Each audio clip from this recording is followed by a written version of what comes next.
তা আমিও যা দেখলাম আপনারা একই জিনিস দেখছেন।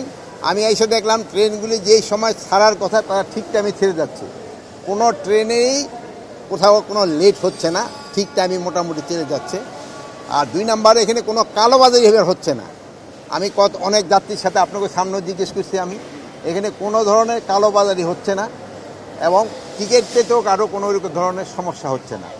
তবে আপনারা জানেন যে এখানে 25% প্যাসেঞ্জারে কিন্তু স্ট্যান্ডিং দেওয়া হয়, স্ট্যান্ডিং টিকিট দেয়। এখানে এইবারও এই 25% স্ট্যান্ডিংই দেওয়া হয়েছে।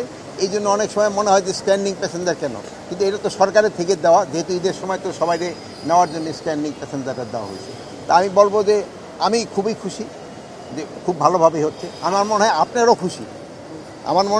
খুশি, যে এইবার যে ঈদ যাত্রাটা ভালো হচ্ছে। মাননীয় উপদেষ্টা, আজকে আমরা দেখলাম যে স্ট্যান্ডিং টিকিটের যাত্রীরা তারা অনেকে যাত্রীরা ছাদে করে গিয়েছে। আমরা এখান থেকে ছাদে কিন্তু উঠা নিষেধ, আমরা চেষ্টা করে ছাদে যেন কেউ না ওঠে। এই ক্ষেত্রে আপনিও জনগণকে সচেতন করতে হবে।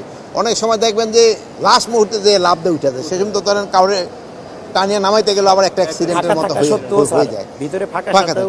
অনেক আছে আবার ওই উপরে উঠা যায়। আপনারা তো সবাই শুনছেন, তারা মোটামুটি বেশ কমফোর্টেবল, তারা বেশ খুশি।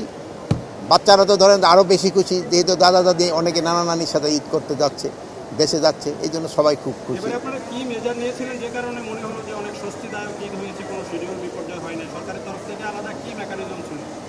এই মেকানিজমটা আপনারা অনুসন্ধানী সাংবাদিকতা করে আপনারা বের করবেন। মেকানিজমটা তো আমরা বলবো না। এই কারণে পদক্ষেপে আমাদের ছিল 0 টলারেন্স। কোনো রকমের দুর্নীতি আমরা প্রশ্রয় দিব না, কোনো রকমের দুর্নীতি এখানে কোনো রকমের প্রশ্রয় দিব না। আমরা এখানে কোনো রকমের দুর্নীতি প্রশ্রয় দিই নাই।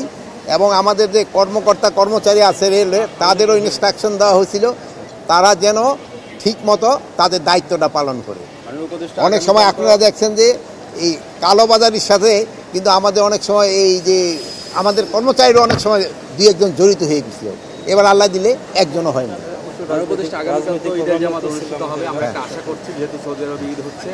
সারা দেশের ঈদের জামাতে কোনো ধরনের জঙ্গি হামলা বা এই ধরনের কোনো আশঙ্কা আছে কিনা?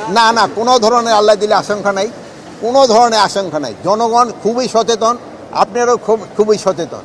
মানে কোনো ধরনের যেন কোনো রকমের অঘটন না ঘটে, এই জন্য জনগণও যেরকম সচেতন, আপনারও এরকম সচেতন, আমাদের বাহিনীও এরকমভাবে সচেতন আছে। এবার জানেন যে বাহিনীগুলি ছুটি অনেক করে হয়েছে, যেন কোনো ধরনের কোনো সমস্যা না হয়। তা আপনারা ভালো থাকেন, দোয়া করবেন। আল্লাহ হাফেজ। অবশ্যই জনগণ যেন স্বস্তিভাবে শঙ্কামুক্তভাবে ঈদ পালন করতে পারে, এই দোয়াই করি আল্লাহর কাছে।